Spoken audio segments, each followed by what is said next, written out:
the institutions, like the President outlined, such as the meteorological services, they need to be strengthened so that they can provide information to the farmers in advance in terms of the projections about the rainfall patterns.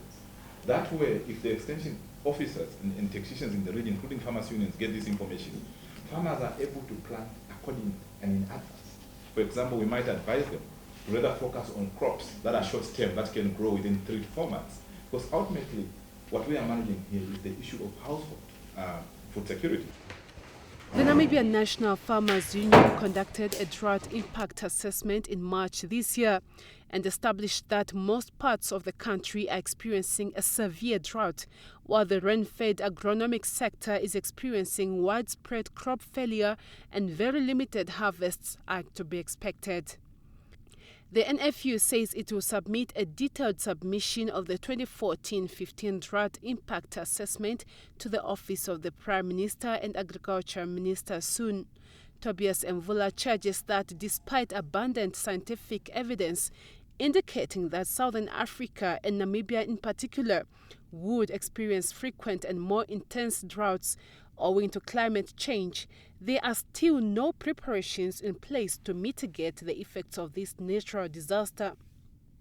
The NFU says this situation is unacceptable as the national policy on climate change and the 1997 drought policy itself acknowledges Namibia as the driest country in sub-Saharan Africa, noting such knowledge should have influenced policy making and planning more significantly.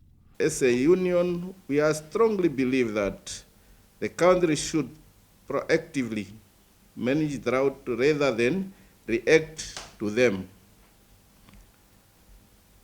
As a country, we knew we are prone to drought, and we knew how drought affects us whenever we are experiencing it.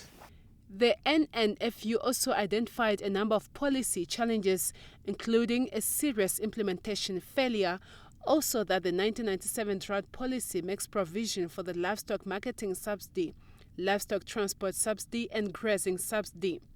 The same applies to the Karakul farmers and livestock producer in Zambezi region.